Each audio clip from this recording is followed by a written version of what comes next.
The rules of Go clearly state that if you want to make sure that your stones are alive, you need to make two eyes. Well, sometimes a game takes an unexpected turn and then eyes are not needed anymore. Have a look at this. Black to play here. Black is trying to save these 4 stones. If it was White's turn, it would be very simple. White just connects here, and all of this becomes White's territory, and the 4 stones are dead. But it's Black's turn, so Black will cut.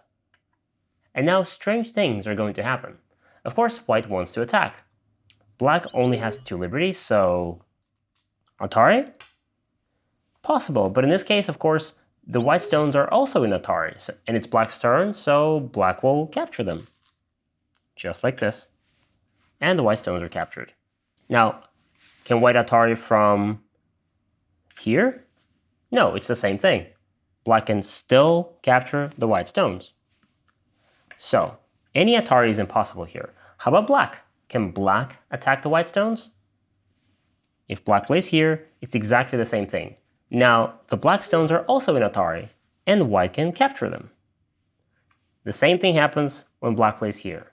So White can't approach Black, and Black can't approach White. And this is possible because Black and White have 2 mutual liberties, so now it's a sort of no man's land. This situation is known as Seki in Japanese, which is a form of living without making 2 eyes.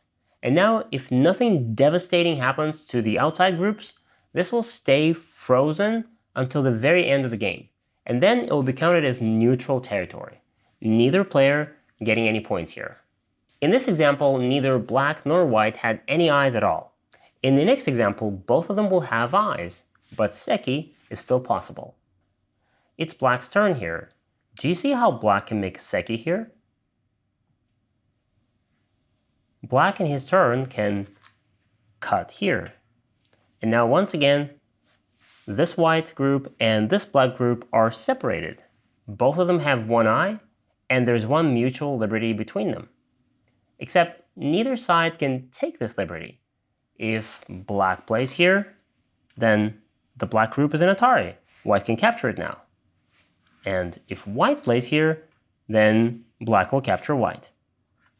So once again, whoever plays first loses. And both of these groups are alive in Seki.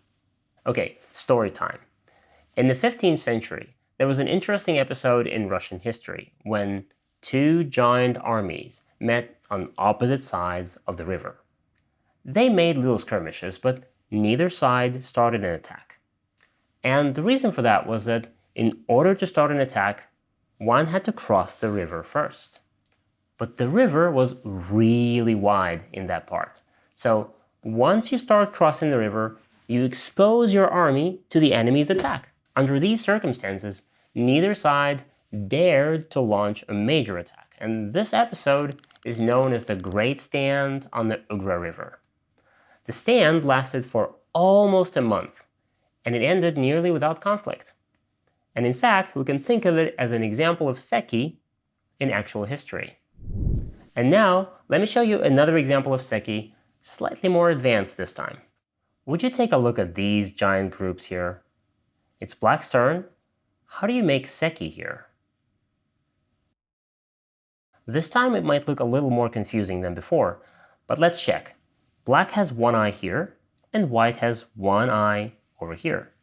And there are many mutual liberties between the 2 groups. It's like this river between the Black and White armies here. But no matter how many stones you place between these groups, in the end you will come to a position where you can't approach anymore. So the correct answer here is that you shouldn't play anything. This is already Seki. Remember that Seki is only possible if both groups have the same status. If this group doesn't have any eyes and this group doesn't have any eyes, there could be a Seki. If this group has an eye and this group has an eye, Seki is possible. But if Black has an eye and White doesn't, then there could be a big fight between them, but not Seki. And this fight between the groups is a much more advanced topic, by the way. So we'll talk about it in the next course. So as you can see here, Seki is a wonderful way of making life when you only have 1 eye or no eyes at all. And even if you can't make 2 eyes, you can try to make Seki. This way, finding a way out of a seemingly hopeless situation. By the way, you can also watch these lessons on our platform, gomagic.org. Except there, you'll watch them with interactive quizzes right within the lessons and practical exercises right after them. And if you enjoy watching these Go videos and you don't want to miss others like this one, go smash that like button, subscribe to our YouTube channel, and this is Go Magic.